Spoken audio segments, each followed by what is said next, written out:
الحمدللہ الحمدللہ وکفیٰ وسلام علی عبادہ الذین اصطفیٰ اما بعد اعوذ باللہ من الشیطان الرجیم بسم اللہ الرحمن الرحیم وَإِذَا تُتْلَى عَلَيْهِمْ آيَاتُنَا بَيِّنَاتٍ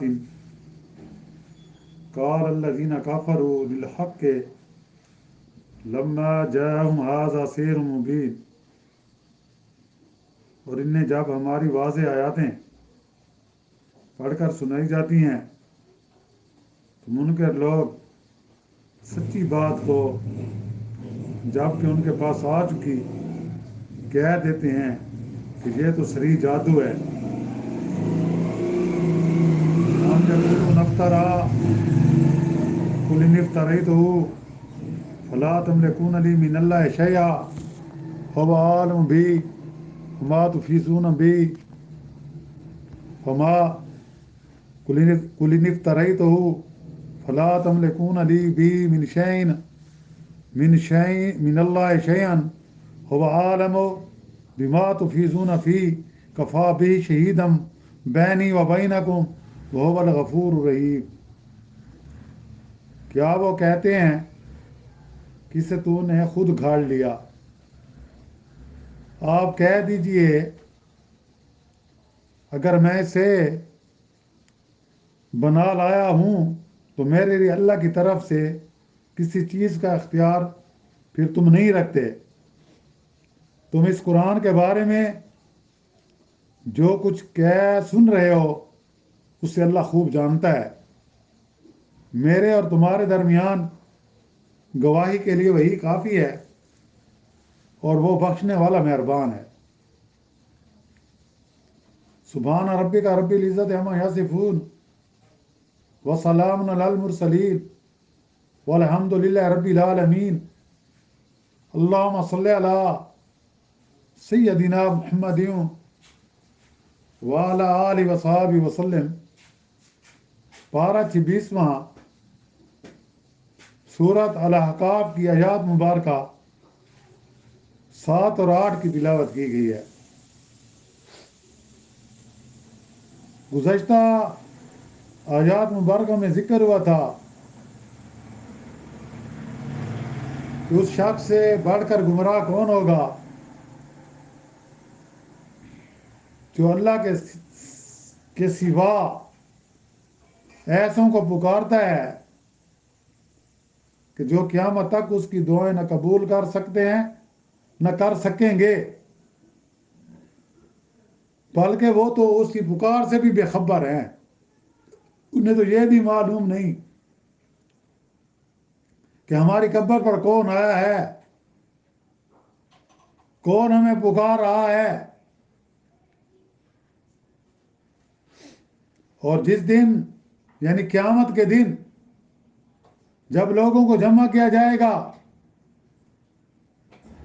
تو آج جو اللہ کو چھوڑ کر دوسری ہستیوں کو اللہ کا شریک ٹھہراتے ہیں، ان کو پکارتے ہیں، ان کو مشکل کشا سمجھتے ہیں، ان کو اپنا مدد دینے والا سمجھتے ہیں، کسی نے پتھر کی مورتیاں بنائی ہوئی ہیں، کسی نے بت بنائے ہوئے ہیں، کسی نے استان بنائے ہوئے ہیں، اور کوئی قبروں پر، بزرگوں کی قبروں پر وہاں جھکا ہوا ہے، سجدے کر رہا ہے، وہ قیامت کے دن اس کے دشمن بن جائیں گے۔ وہ ان کی پرستش سے صاف انکار کر دیں گے، وہ اس لیے کہ وہ تو بے خبر تھے، انہیں تو پتہ نہیں تھا، اور اللہ تعالیٰ حجت کے لیے ان کو سامنے لائیں گے کہ کیا تم ان کے مددگار تھے، تم ان کی پکار سنتے تھے؟ وہ کہیں گے یا اللہ تو خوب جانتا ہے، ہمیں کوئی پتہ نہیں، ہمیں معلوم ہو نہیں ہے۔ اور جب انہیں یہ واضح آیاتیں پڑھ کر سنائی جاتی ہیں، یہ قرآن مجید واضح طور پر ان کو جو احکام ربی دیتا ہے اس کی طرح توجہ نہیں دیتے۔ منکر لوگ جب ان کو سچی بات بتائی جاتی ہے اس کا انکار کر دیتے ہیں، یا تو کہتے ہیں یہ جھوٹ ہے، یا پھر کہتے ہیں یہ تو جادو ہے. کوئی انہونی بات ہو جائے، جیسے پیغمبر کے ہاتھ سے اللہ تعالیٰ جب جائیں کوئی معجزہ سرزاد کر دیں، معجزہ ظاہر ہو جائے، یا کسی ولی کے ہاتھ سے اللہ تعالیٰ کرامت ظاہر کر دیں، تو نہ ماننے والے کیا کہتے ہیں یہ تو جادو ہے، یہ کوئی جادو ہے. اور پھر کیا کہتے ہیں؟ کیا وہ کہتے ہیں کہ اسے تو نے خود گھاڑ لیا؟ ام یقولون افترا، ام یقولون افترا، کیا وہ کہتے ہیں کہ تو نے اسے خود گھڑا ہے؟ جب نبی کریم صلی اللہ علیہ وسلم نے انہیں قرآن کی دعوت دی، پیغام حق کی دعوت دی، اللہ کی آیاتیں سنائی کہ لوگوں یہ میرا کلام نہیں ہے، یہ اس ہستی کا کلام ہے جو تمام کائنات کا مالک ہے، جو تمام کائنات کا خالق ہے، اس نے مجھے آخری نبی بنا کر بھیجا ہے، اس نے یہ ببر کی کتاب مجھ پر نازل کی ہے. تو کیا کہتے ہیں؟ یہ تو نے خود گھڑ لیا، یہ کلام ربی نہیں ہے. اور اس حق سے مراد جو ان کے پاس یہ قرآن کریم ہے، اس کے اعجاز اور قوت تاثیر کو دیکھ کر وہ اسے جادو سے تعبیر کرتے ہیں کہ یہ جادو ہے. پھر اس سے بھی انحراف کر کے یا اس سے بھی بات نہیں بنتی تو پھر کیا کہتے ہیں کہ محمد صلی اللہ علیہ وسلم، اے محمد صلی اللہ علیہ وسلم تو نے خود اس کلام کو گھڑا ہے.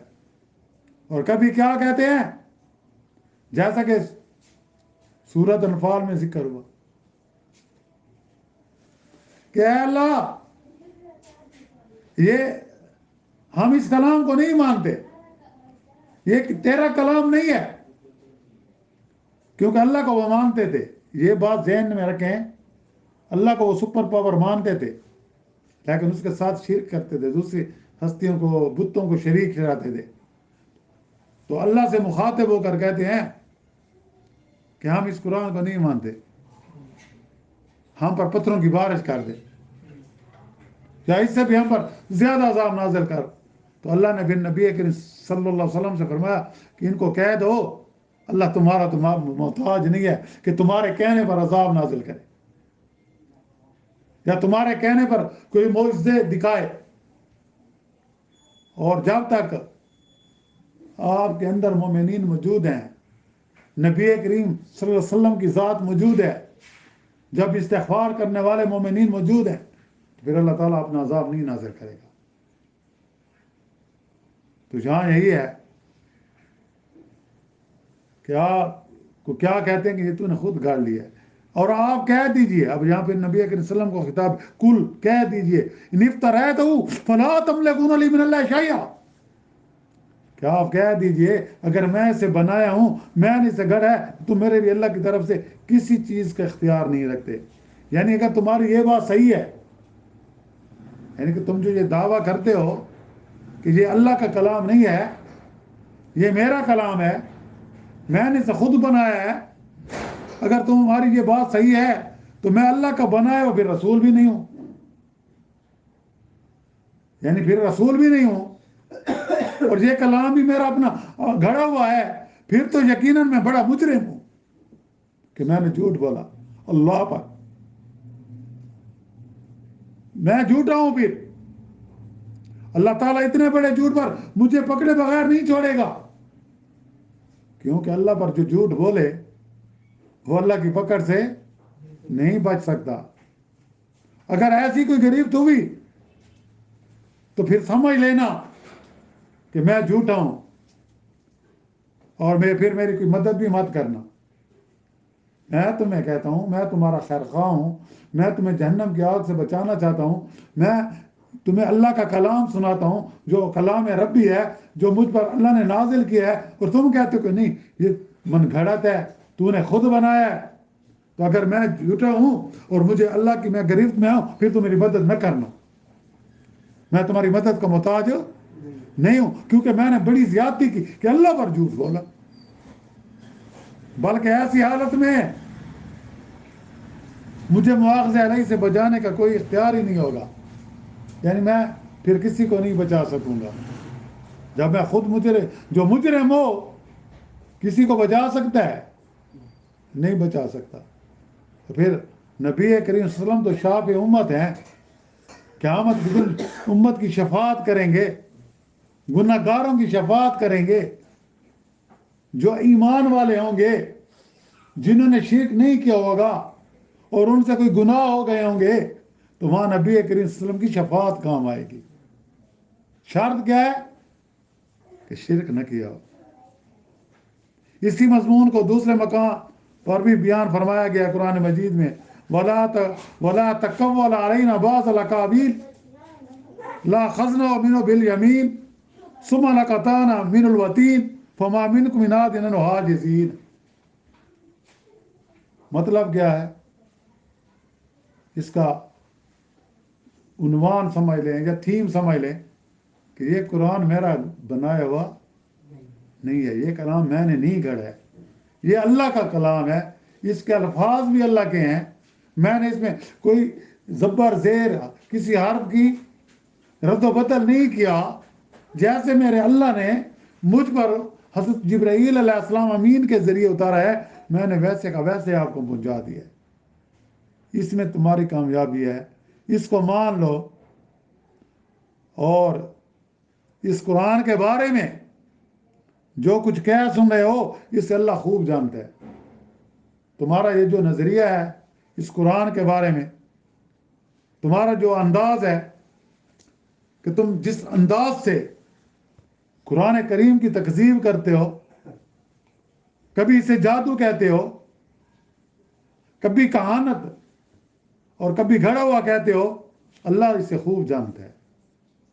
نہ یہ کسی کا گھڑا ہوا ہے، نہ یہ کسی کا، نہ یہ کوئی جادو ہے، نہ میں نے اس کو بنایا ہے، یعنی وہی تمہاری ان مذموم حرکتوں کا تم کو بدلہ دے گا۔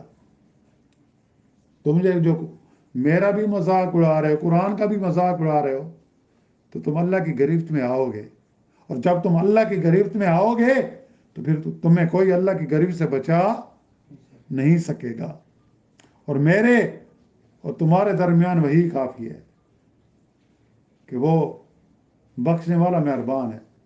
اگر میں جھوٹا ہوں نا، اللہ گواہ ہے، اللہ کافی ہے کہ جھوٹے کو اللہ تعالیٰ خود اپنی گرفت میں لے گا، یعنی وہ اس بات کے گواہی کے لیے کافی ہے کہ یہ قرآن اسی کی طرف سے نازل ہوا، اور تمہاری تکذیب کا مخالف بھی گواہ ہے، اللہ تعالیٰ ہے نا۔